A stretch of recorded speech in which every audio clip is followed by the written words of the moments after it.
Hey folks, this is John, and I'm here with the Penn Coal stove, a model that took a lot of its design, or most of its design, from the chubby coal stove from Plymouth Coal, Plymouth Stove Works. And what we're looking at, I'm starting off with the fire was dead. I let it go out yesterday, and I got it going again with a couple of wood splits. And right now the temperature on the side of the stove is showing around 334, and we're looking at the ash pan door, and I'm going to go ahead and open that up, and I'm going to go ahead and just shake down the ashes, which is what I like to do with a fire going. I've got the MPD open all the way, and the vents are closed, the air intake vents, so let's go ahead and shake it.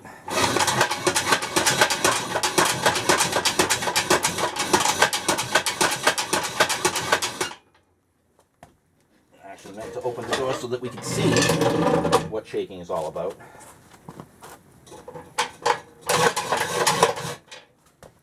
And as you can see, a little bit of dust comes through, ashes. Close that back up and shake it some more.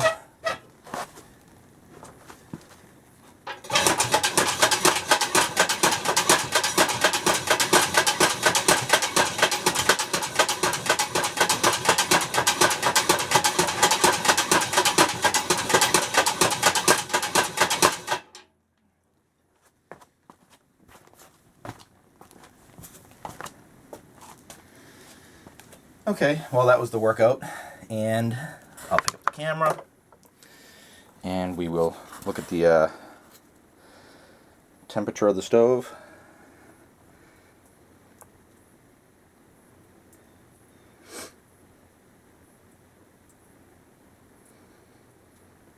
And that's just registering on the side of the stove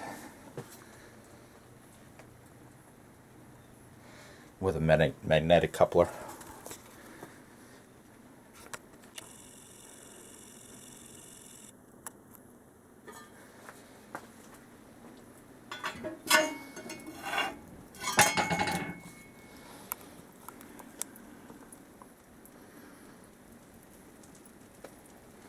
My wood splits seem to have disappeared, but this is the Penn stove.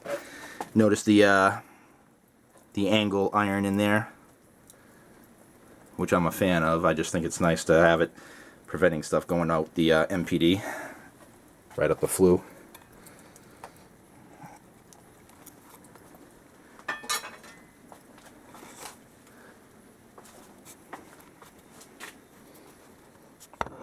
Give me a second while I mount the camera into the tripod.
I'm just off camera trying to get a couple of wood splits because I'm not as prepared as I would like to have been.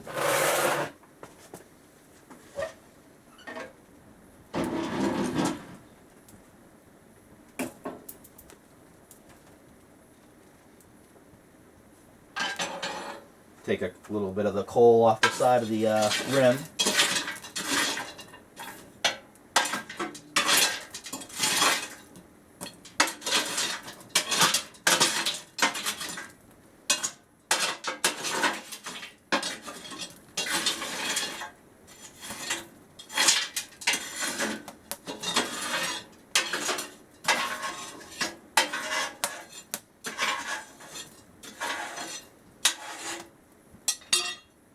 open up the air intake on the bottom. Actually, better yet, I'll just open up the door.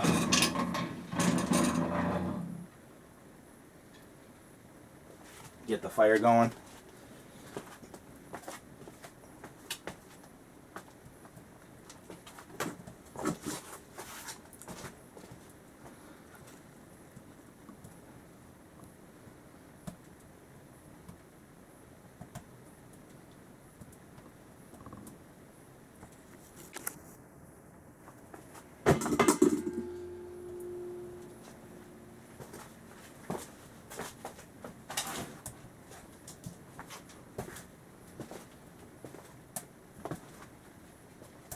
Dump a scoop of coal in.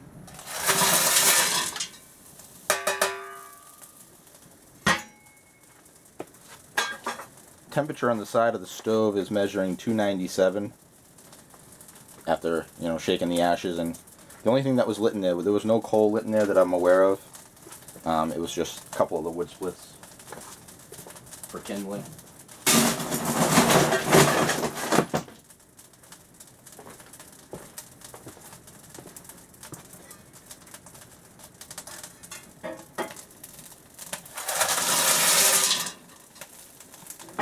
There's still a few inches of leftover coal in there. Some of the stuff that just didn't break up. I'm sure there's a little bit of life in some of them. So they'll take off with the rest of the coal once that gets going.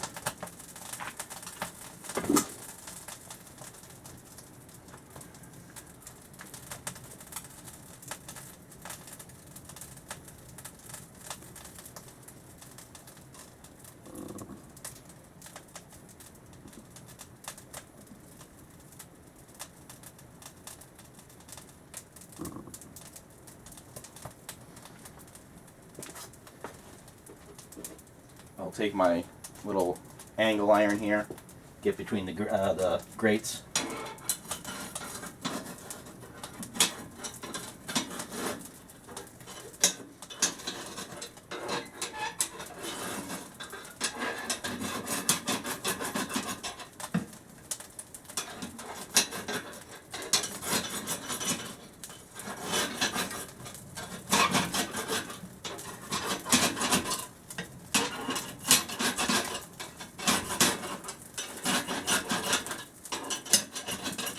On the chubby stove, which I have over just behind the camera out of view, disconnected right now. I go between both stoves just because, for the sake of a little bit of differences. The Penn stove, as I said before, I find it's easier to shake down. This shaker grate is in the front. You can shake it while the door is closed. I do have the newer chubby model, which is supposed to be easier to shake down, but this is far easier, just because of the leverage that it gives you with the way it is, and the grates. It may not be as strong as the chubby, but there's nothing in the middle of the grate on this. So when I poke it from the bottom, I can go right across the center of the grate. I don't have to worry about on the chubby that you got the center round part of the casting, which you can't go around with the poker. With this, you can. Not trying to criticize a stove that was created in 1980, and I understand this was a knockoff where they illegally infringed on the patents. But for what it's worth, when someone imitates you or copies you, sometimes they might come up with a couple of interesting design points, and there's a couple of design points on this that I actually like. It's a little archaic in the looks department, of course, but it is just a cylindrical barrel coal stove. The temperature on the side of the stove is measuring 278 right now, and it's still dropping because of the load of coal that we added. 277 degrees. The smokestack, I just happen to have two temperature things stuck on there. One in the middle of the stovepipe, which is going about 6 feet up, one towards the top, and they're both registering close to 300.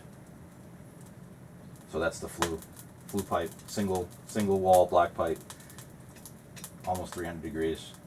And again, the MPD is open during this process.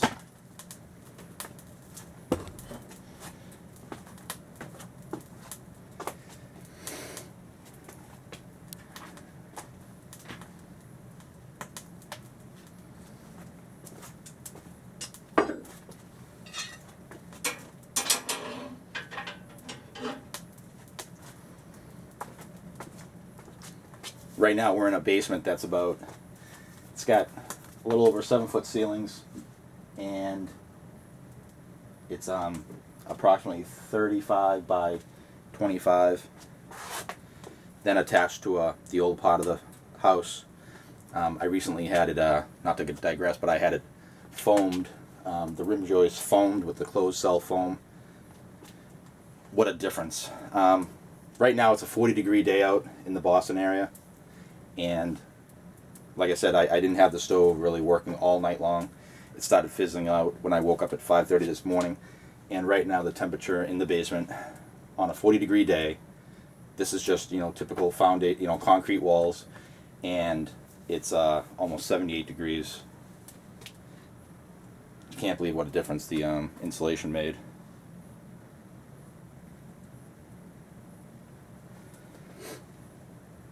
Temperature on the side of the stove, 271.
I didn't start with enough wood splits, so I just threw another half a split in.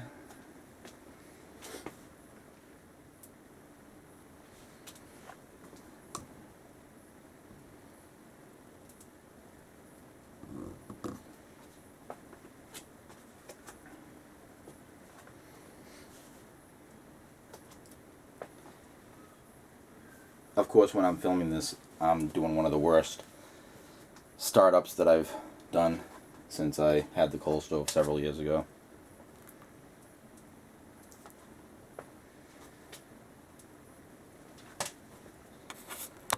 While we're waiting for a pot to boil, here's the chubby stove. Like I said, I go between the both stoves. I like this one for the looks.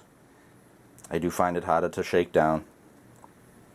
I do find that the chubby stove, I can get it to cruise on a load of coal around 350 degrees on the side as as the temperature is taken from the side of the stove.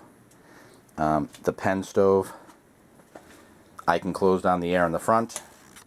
I've got good gaskets on it according to the dollar bill test. And you've got the air coming in through the grate handle, the grate shaker handle, and I really can't get it to go below 400. It stays right around 420. Although I guess there's less guesswork with this stove, because I can just close down the air intake all the way, no guessing, and just let it go. And I know I'm not going to overfire the stove. I close down the MPD all the way to maybe 90% closed. Right now it's open all the way. But with the chubby stove, I have to be a little bit more. I have to finesse the settings on the air intake about 1/8 of an inch on the left-hand side.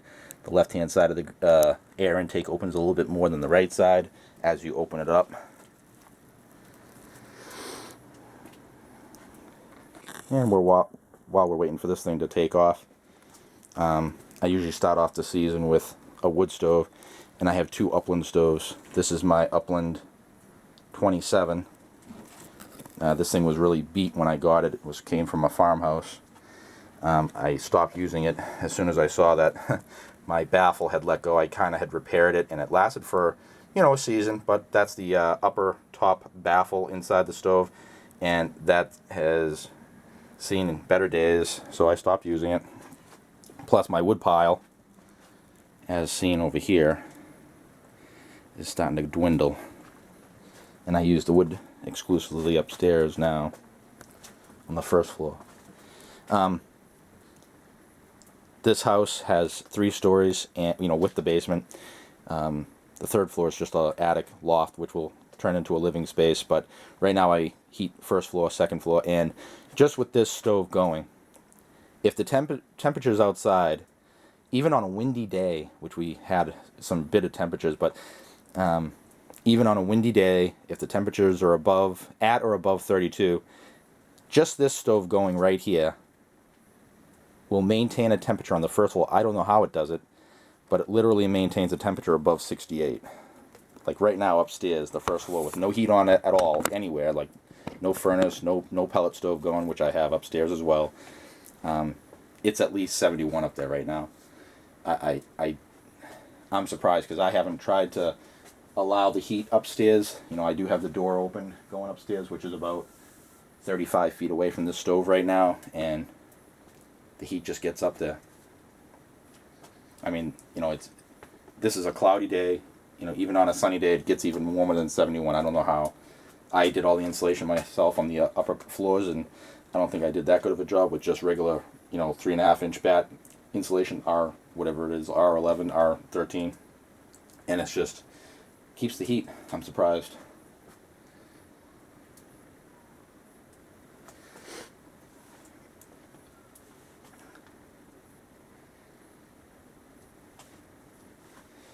Well, like I said, I've had this loading and unloading loading of the stove and redoing it if I let the fire go out on purpose. I've had it down to a science, and now that I'm videoing it, I've got my spotlight set up.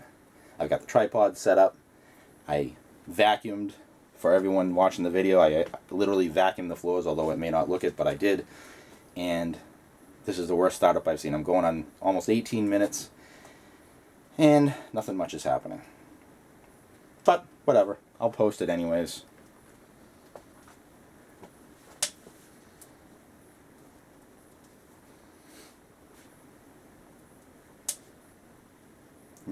As people that burn coal realize, it's just nice to, start a fire and come back 12, 16, 18 hours later, and it's still going.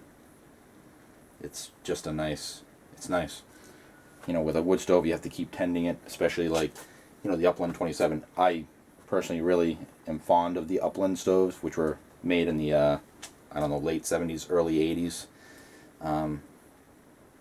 And, you just have to keep, reloading the splits every few hours to keep it going. Although it does throw off a lot of heat on the 27. The 17 is a little bit smaller that I have on the other side of the basement just sitting there.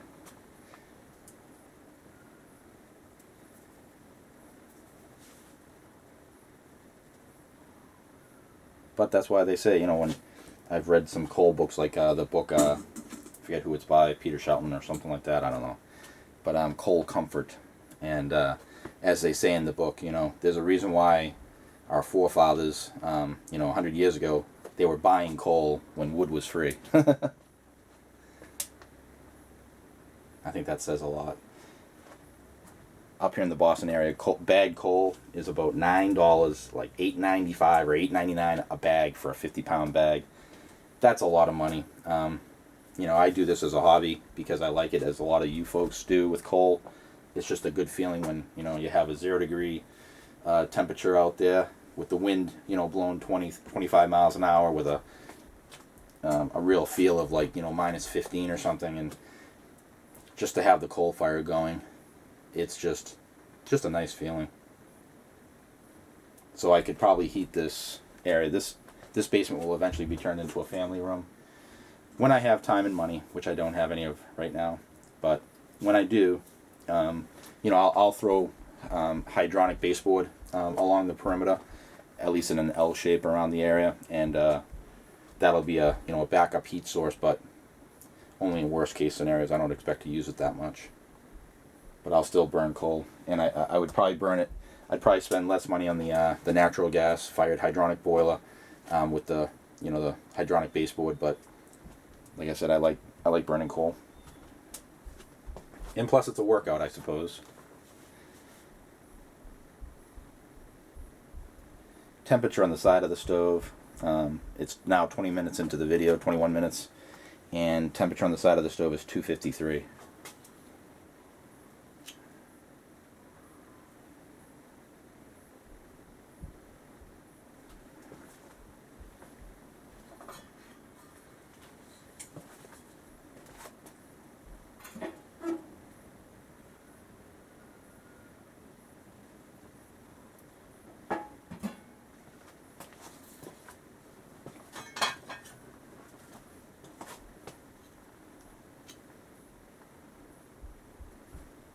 Okay, I'm going to go ahead and stop the video because the baby's crying upstairs, and I will resume on part 2.